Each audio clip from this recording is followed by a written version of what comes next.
வணக்கம் நண்பர்களே, நீண்ட நெடு நாட்களுக்கு பிறகு மீண்டும் ஒரு ஆரோக்கியமான ரெசிபியோடு உங்களை சந்திப்பதில் மிக்க மகிழ்ச்சி. இன்றைக்கி ஒரு சத்தான ஆரோக்கியமான லட்டு தான் செய்ய போகிறேன். இது செய்கிறதுக்கு 3 பொருள் தான் தேவை. நிலக்கடலை, எள்ளு, அதுக்கப்புறமா பேரிச்சம்பழம். 3மே சம அளவு எடுத்துக்கலாம்.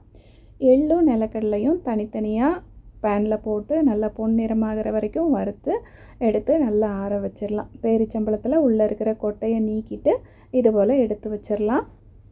இப்போ வறுத்து வச்ச எள்ளு கடலை எல்லாம் நல்லா ஆறிடுச்சு. நான் கடலையில் தோலெல்லாம் நீக்கலை, அப்படியே தான் சேர்த்துருக்கேன். உங்களுக்கு அது பிடிக்காது அப்படின்னா தோல் நீக்கிட்டு கூட சேர்த்துக்கலாம்.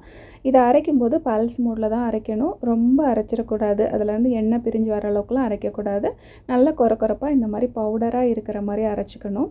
கடலையும் எள்ளையும் தனித்தனியாக தான் போட்டு அரைக்கணும். ரெண்டையும் ஒன்றா போட்டு அரைச்சோம் அப்படின்னா கடலை ஓரளவுக்கு அரைப்பட்டுரும். எள்ளு முழுசாகவே இருக்கிற மாதிரி இருக்கும். அதனால தான் நான் தனித்தனியாக போட்டு அரைச்சி எடுத்துகிட்ருக்கேன். எள்ளு அரைக்கும் போதுமே பல்ஸ் மோடில் தான் போட்டு அரைக்கணும். நம்ம ஒன்றா சுற்ற விட்டுட்டோம் அப்படின்னா கொஞ்ச நேரத்துலேயே அதிலேருந்து எண்ணெய் பிரிஞ்சு வந்துடும். எண்ணெய் பிரிஞ்சு வந்துருச்சு அப்படின்னா அதில் ஒரு கசப்பு சுவை மாதிரி வரும்.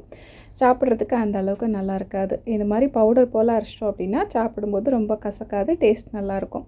இப்போ அரைச்ச எள்ளு கடலை மாவு ரெண்டையும் ஒன்றா கலந்துக்கலாம்.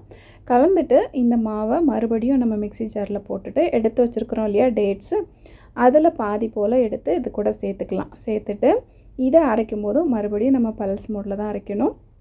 பல்ஸ் மோடில் ஒரு 2-3 சுற்று சுற்றணும் அப்படின்னா அந்த டேட்ஸ் இதோட சேர்ந்து ஒன்றா கலந்துரும். டேட்ஸ் கொஞ்சம் குட்டி குட்டி பீசஸாக இருக்கும். அது சாப்பிடும்போது கடிப்பட்டுட்டு நல்லா தான் இருக்கும். அதனால் ரொம்ப நைஸாக அரைக்கணுன்ட்டு இல்லை, இந்த அளவுக்கு கொரப்பாகவே அரைச்சி எடுத்துக்கலாம்.